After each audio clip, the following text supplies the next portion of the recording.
Yeah, this kind of strange parallel world we've been living in, the truth about what's happening and the BBC's version of what's happening, came to a head on Saturday. I mean, you saw the size of that demonstration. It was just enormous. BBC didn't even deem that it was worth putting on its TV news coverage. So I looked up their website, and there was this report saying that protesters of all kinds came together to shout their various causes. So they gave equal billing to Palestinian flag carriers. A friend of mine was there, told me that she saw one Palestine flag. Also to anti-austerity protesters, to pro-NHS protesters. Now, these were just the waifs and the strays. There were tiny little amounts. Extinction Rebellion as well. This was a freedom march. 99.9% of them were out there demanding their freedom back. Why do you think, Laura, that the BBC won't tell us that?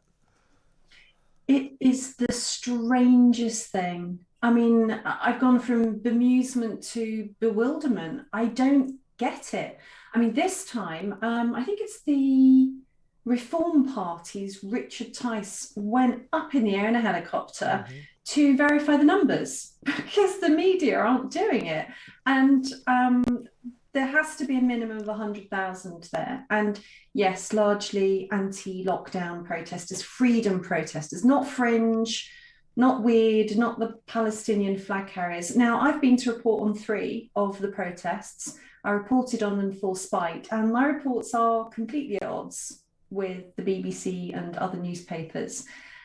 And it's done this strange thing to me where it's made me doubt whether I can take BBC News reports on face value, because I've seen the crowds, I've seen the nature of the protest, I've interviewed the people there for myself and produced a completely different report. So one thing that happens is they get characterized as anti-vax. You will see anti-vax people there, you Yep. will see all kinds of people because there are so many people there. But generally, the placards were more about being anti-COVID passport, so the certification, wanting the return of freedoms. You know, the hashtags on social media were enough is enough, I'm done, Yep. freedom march. I wonder, I mean, do some of the media organizations have D notices waving from above over their heads, or are they simply caught in a kind of groupthink where they don't know the protests are happening because no one is reporting on them? Are we in a kind of a vicious circle of reporting? Well, I think it was about 3 or 4 weeks ago. You probably may well have been there, Laura. There was a big similar demonstration, which was pretty sizable. And the demonstration itself, to protest about the BBC failing to cover this as an event, descended on the BBC, and they packed out the kind of courtyard in front of Broadcasting House. I mean, tens of thousands of them there didn't make the BBC News. I mean, it's sinister, is it not? It's uncomfortable. I find it uncomfortable. It's the kind of thing that we would criticize other countries for, the state broadcaster not wanting to against state orthodoxy and report on protests against the state. It's a very uncomfortable situation.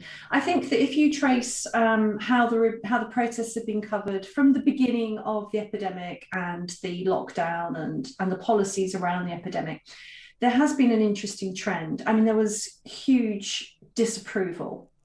And then there were the George Floyd protests, which did not generate the same sort of disapproval at all. I mean, interestingly, in other countries, as well as here, it was reported that the protests didn't cause infections to increase. Yeah, that's right. But then there was a lot more disapproval about further anti-lockdown protests in the UK, and people were called COVIDiots, and they were undoing the great progress that had been done, and they were going to cause infections to come. I think there's been a very different attitude to different types of protest. And I wonder if some of the objection to protest is about political contagion, not viral contagion. It's the idea that so many people are there and they're talking to each other and they're exchanging ideas.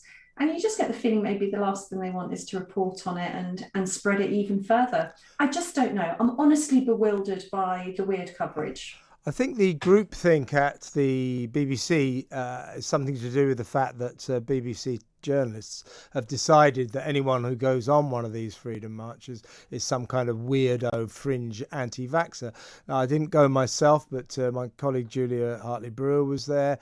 I have quite a few friends who went down to have a look at it, and they told me that the marchers, the freedom marchers, were a serious cross-section. You know, you could not categorize them in terms of social class, color, type of person. Apparently there were old ladies there, you know, saying, give me my freedom back. It was a cry from the heart for freedom that united a disparate group of people. That's what it was. It was not weirdo fringe anti-vaxxers. That's what the BBC has decided, and quite how the Observer managed to write it was a small gathering of anti-vaxxers and a disappointingly low turnout is just freaky, I think.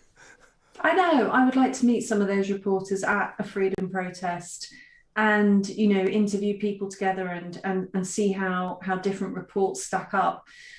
I mean, it's doing its job. I was at the train station on Saturday evening and some people walked past me carrying their placards, obviously on their way home. And this other group of very young people walked past and I could hear them making disparaging comments about anti-vaxxers at these protesters. Now, the protesters weren't carrying anti-vax placards, they were carrying placards about freedom. But this is the kind of effect it has on people. They tar them with that brush. And what I don't like about it is we don't really need to be a more divided, factionalized country, do we? No. I feel like it creates division where there shouldn't be division. It's a smearing and it's a discrediting. I think we're back to the old 48-52% situation, where, of course, the BBC sees themselves in the superior minority who realise that all these people demonstrating for their freedom are just sort of outlander thugs, not to be taken seriously, to be dismissed from the news schedule. And what they're doing is a kind of Soviet-style censoring of the truth, if you ask me.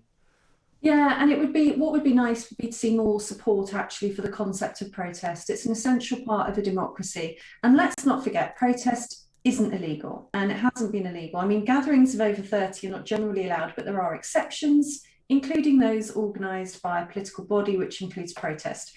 It's simply that the organiser of the protest must have carried out a form of risk assessment to make sure that all reasonable steps are taken to limit the risk of transmission of coronavirus. So it's not illegal. People are just exercising their right to protest in a democracy. Yes, I mean, of course, at the height of the lockdown, when Black Lives Matter demonstrated and defiled the statue of Winston Churchill, among other things, and knocked that poor policewoman off her horse, that was categorised as a demonstration that could not possibly spread COVID. Whereas when the lockdown skeptics, led by Piers Corbyn, gathered in Hyde Park, the police didn't take the knee to them like they did the Black Lives Matter demonstrators. They arrested the load of them, including Piers Corbyn. And B, that was categorised as a gathering that would definitely spread COVID. That's what I mean about political contagion. There literally was research conducted in the US to prove that the George Floyd protests didn't cause infections to increase. But last autumn, the protest I reported on in November, you know, the commentary around it was very much that they were COVIDiots who were going to cause infections to spike again. And the attitudes couldn't be more different. Actually, Patrick Vallance said to Science and Technology Committee in March this year that outdoors isn't zero risk, but it's very low risk. So I think that as we've got over the idea that the protesters are not causing infections to spike, the disapproval has to change, and it's that they're tarred as anti-vaxxers or the numbers are minimised. I just see different strategies to discredit the marchers rolled out one after the other. Indeed. I mean, your book, A State of Fear, How the UK Government Weaponised Fear During the COVID-19 Pandemic, was all about really the mind games that this government has learned how to play throughout the crisis. And they admit it. They had behavioural scientists telling them how to get the crowd going, how to organise compliance by over-scaring people. And once again here, with this demonstration on Saturday and the other ones that have gone previously, I think the government's game is if we can just persuade the BBC and the papers not to really report it, then we can act like this vast movement demanding their freedom back doesn't really exist.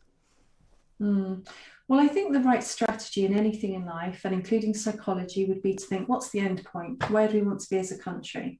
Do we want to be divided into 48 and 52%? Do we want factions that can't see eye to eye? The problem with using peer norms and social conformity, and in this epidemic, it's the idea of the COVID hero versus the COVIDiot. You don't get to that end point. So many of the strategies during the epidemic don't seem to have been designed with exit strategies or a harmonious endpoint in mind. They're like firefighting techniques. I think it's dangerous. It's dangerous, all this smearing of different people. Also, I mean, what's happened to the media? I'm a part of the media. You know, I'm a big former Fleet Street man, an old newspaper man. I never thought I'd see the day where British journalists would deliberately obfuscate the truth. I'm flabbergasted by it. I can't explain why it's happening. I can only think there might be groupthink within organisations. Maybe conversations between politicians and editors, like I said, maybe D-notices waving from on high. Also the government and Public Health England have been major advertisers in the media during the epidemic. You've got a point there. Which could be affecting editorial bias. It's hard to know. But there could also be individual journalist bias. Perhaps they don't like the protesters. Perhaps they don't like the nature of the protest. It's cognitively jarring. But it's very uncomfortable to see headlines and front pages that are so at odds with things I've seen with my own eyes. Yes, indeed. As I say, I never thought I'd see it here, sort of thing you expect in the Soviet bloc. But I'm sure there will be more freedom marches because we've got July the 5th coming up. It's not going to happen then. And I think the freedom marches will be back out maybe this weekend. You never know. But if they are going to be out and about, Laura, go and check yourself like you did this weekend because you won't find out on the BBC. Very, very strange. Thank you so much for your time. Laura Dodsworth, journalist and author there. I'm